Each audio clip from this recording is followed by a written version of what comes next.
reprezentácie Slovenska. Dobrý večer, vitajte u nás. Blahoželáme vám aj mužstvu k kvalifikačnému, veľmi dôležitému víťazstvu a je veľmi dobré začať kvalifikáciu víťazne. Severné Írsko však bolo zdatným súperom. S takou taktikou sme išli do tohto zápasu, čo sa nám podarilo realizovať, čo prípadne nevyšlo. Tak určite sme chceli vyhrať, no, ale chlapci boli na tom dosť psychicky tak neveľmi dobre, ale som im prizvukoval, že raz sa to musí zlomiť a proste, že majú na to kvalitu, aby vyhrali, aby niečo zmenili v slovenskom fotbale, aby sme začali kvalifikáciu víťazstvom, čo sa nám aj podarilo a hlavne v dobrom výkone v druhom polčase. No, začali sme trošku opatrnejšie, súper mal viacerí v tých úvodných minútach. Na hrote mali nebezpečného Hýliho, skvelého strelca. Ako ste sa ho snažili eliminovať? Tak sme si povedali pred zápasom, sme vedeli, že budú hrať 9 proste na vlastnej polovici zatvorení a že budú brániť a spoliehať sa na Hýliho, na jeho kvalitu, na jeho breaky. Je to vynikajúci hráč, veľmi nebezpečný, tvrdý v osobných súbojoch. Aj keď menšej postavy, tak sa mali preberať bol Martin Škrtel alebo Martin Petráš, dostupovať ho, čo robili veľmi dobre. Boli tam nejaké chybičky samozrejme v úvode zápasu, čo vyplývalo z tej nervozity a z toho obrovského chcenia. Chvála Bohu, sme to zlomili v druhom polčase štandardkami a dali sme 2 pekné góly a dalo sa na tú hru aj pozerať a ja verím, že divák si nájde cestu v najbližších zápasoch na štadióne. Takže celkový výkon, ako by ste zhodnotili. Ešte ma zaujíma, čo ste povedali chlapcom v kabíne cez polčas, ako ste ich nabádali, pretože ten gól prišiel zakrátko, čo vstúpili do druhého polčasu. Tak som sa ich snažil pozbudiť, že to nie je také zlé. Začali sme trošku horšie, ale tam sme urobili pár chybiček v obrane, kde mali nejaké strelecké pokusy Íri, ale ja si myslím, že dali sme regulérny gól, ktorý bol nie z postavenia mimo hry, aspoň z toho, čo som videl. Po peknej akcii Janka Ďuricu a Jakubka, Martina. Ale chceli, ohromne chceli a cez polčas sa im prizvuklo, že poctivo robili aj v príprave na ten zápas a sú to dobrí hráči a to sa musí zlomiť a ten gól príde. Našťastie prišiel, potom dali sme druhý, mohli sme ešte zvýšiť skóre. Trošku sme sa tam, dá sa povedať, že triasli o výsledok pred koncom nešťastným Jankovým gólom, ale to by vyplývalo všetko z obrovskej snahy, chcenia, bojovnosti a za výkon. Ich musím dneska pochváliť. Samozrejme je to len prvá lastovička, pretože ak chceme o niečo hrať, to bola povinnosť dneska doma vyhrať s Írmi, aj keď tá skupina je veľmi ťažká vyrovnaná. No pri tom druhom góle sa strelecky presadil Hamšík, ktorý tam zbiehal do útočných akcií, teda niečo podobné, čo hráva aj v talianskej lige. Takže mal podobné úlohy aj na tehelnom poli? Marekovi som cez počas prizvukoval, že by hral vyššie, áno. A nie toľko pri Janovi Kozákovi a Martinovi Mirovi Karhanovi, keď mali loptu, mal doplňať Jakubka, Víteka aj Mareka Saparu a sa to podarilo, bol v šanciach, mal dobré momenty, keď prvý počas nebol toľko v hre, ale je to výborný hráč, ktorý ešte sa ukáže v reprezentácii. Ja som rád, že proste prelomila tú nejakú streleckú smolu a že sme dali gól, ako aj mužstvo, tak aj on. 2 dokonca. Áno, myslím ako jeho, že proste bola kritika, akože hviezdy sem chodia, nevedia zahrať, takže to potvrdili aj dneska, že vedia hrať futbal. No, čo mňa prekvapilo určite aj futbalových fanúšikov, ktorí sledovali ten súboj, výkon mladého Pekárika na prvej strane obrany, počínal si ako skúsený harcovník, takže si vybojoval miesto v základnej zostave?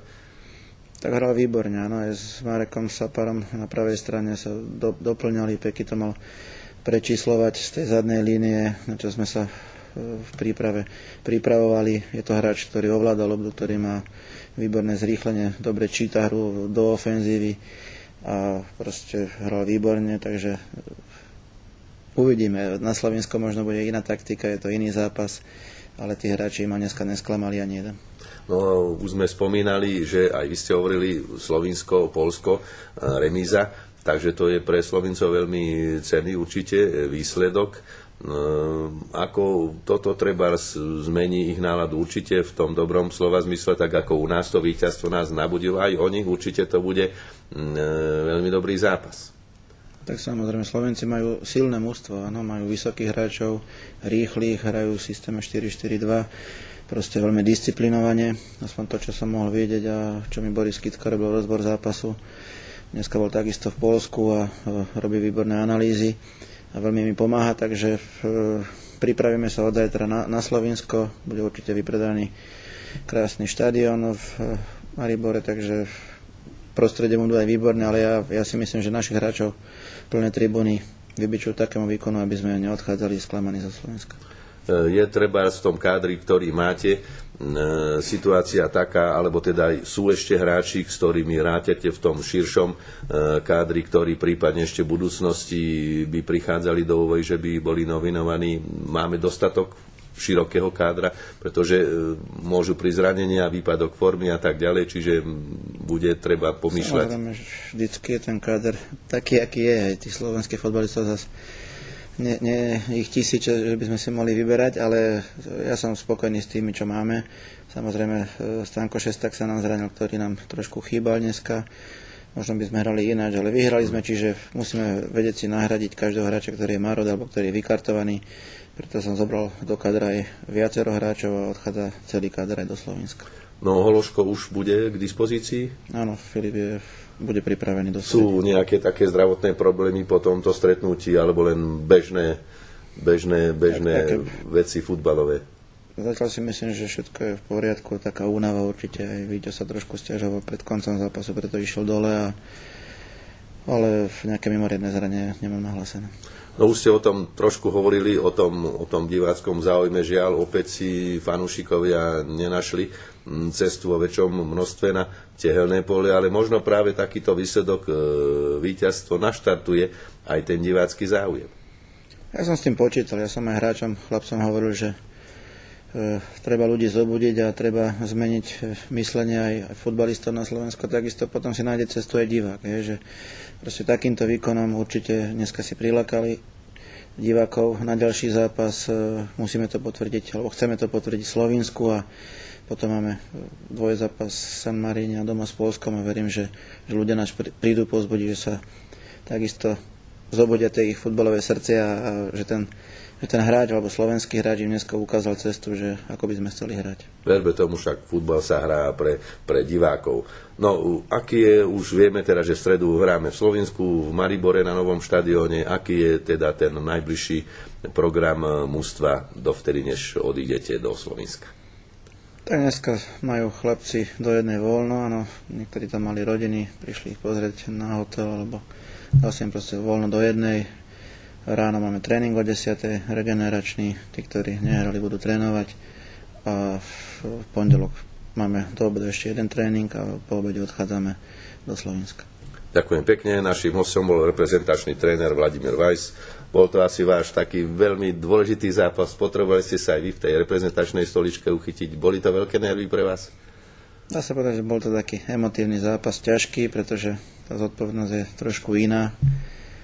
Na tejto stoličke, ktorá je veľmi vrtká, veľmi ťažká, ale si tú prácu vážim.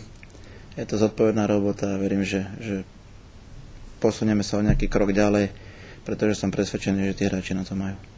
Ďakujem pekne a želáme vám, aby ste podobný výkon i výsledok zopakovali aj v Maribore so Slovenskom, pretože kvalifikácia je dlhá a tie body treba voziť aj z ihrisk súperov. Ďakujem pekne ešte raz za návštevu a my budeme pokračovať. Prvý zápas kvalifikácie je veľmi dôležitý a brali by sme aj 1-0, takže za toto víťaz sme veľmi šťastní. Po góle ste zdravili do publika koho? Do publika priateľku a rodinu. Čo prevažuje viacej, radosť toho gólu alebo celkového víťazstva z dobrého štartu? Tak určite viac toho víťazstva než z toho gólu, takže dôležité, že Slovensko konečne po dlhej dobe vyhralo. Aká bola súčinnosť so spoluhráčmi v strede pola? Tak veľmi dobrá, tak celý čas sme mali loptu na svojich kopačkách, takže to je dôležité a tíry boli veľmi silné, takže sa ťažko